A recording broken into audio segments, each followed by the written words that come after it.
Bonjour et bienvenue à tous. Aujourd'hui, on explore Kava, une blockchain qui tente de marier le meilleur des deux mondes, la robustesse de Cosmos et la puissance de l'EVM.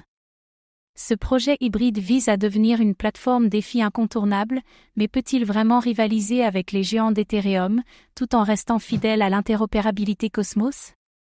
Kava se veut rapide, scalable et accessible à tous les développeurs.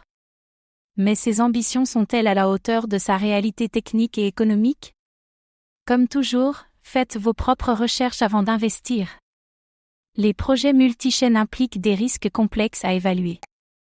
Dans cette vidéo, nous allons voir ce qu'est Kava et comment il fonctionne, son architecture dual Cosmos plus EVM, les cas d'usage défis et les performances du réseau, les points faibles, les critiques et les évolutions récentes, et enfin, Kava peut-il vraiment tenir ses promesses et s'imposer?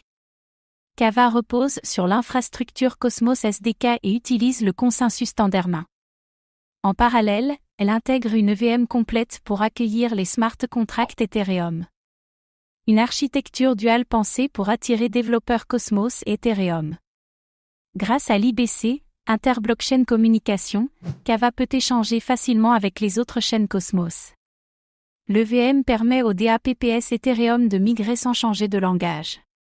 Un pont entre deux univers souvent cloisonnés. Kava propose ses propres applications défis, Lambda, Mint de stablecoin, USDX, Stacking et Earning. Ces modules sont intégrés nativement, assurant fluidité et sécurité. Une offre défi complète à la sauce native.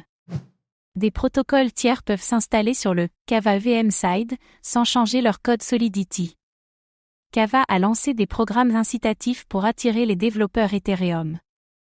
Une stratégie offensive pour peupler son réseau. Le Kava sert à payer les frais de transaction, sécuriser le réseau via le stacking et participer à la gouvernance. Il est aussi utilisé pour accéder aux programmes d'incitation. Un jeton multifonction, encore sous-évalué par certains.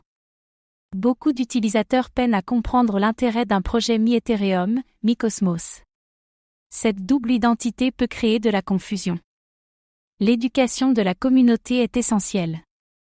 USDX, le stablecoin natif de Kava, n'a pas réussi à s'imposer face à l'USDC, USDT ou DAI.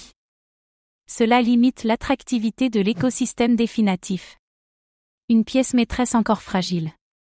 Malgré la compatibilité, peu de DApps Ethereum majeurs ont migré sur Kava. Le manque de liquidité et d'intégration ralentit l'effet réseau.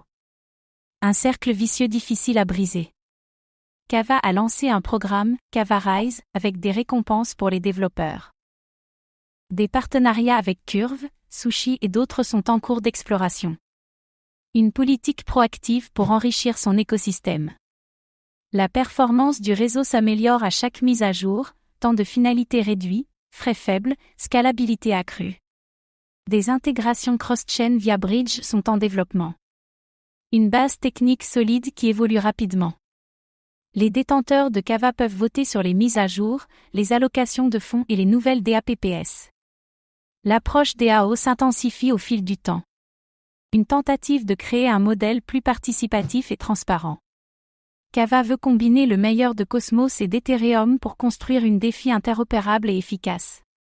Son architecture hybride, son écosystème natif et ses efforts d'adoption montrent une réelle ambition. Mais il lui reste à prouver qu'elle peut attirer suffisamment d'utilisateurs et de développeurs pour justifier ce modèle. Si Kava réussit son pari, elle pourrait devenir une pièce centrale du Web3 multi-chaîne. Et vous, pensez-vous que Kava peut tenir ses promesses et s'imposer comme un acteur majeur? Ou est-ce un projet trop technique pour percer? Dites-le nous en commentaire. Merci d'avoir regardé cette vidéo.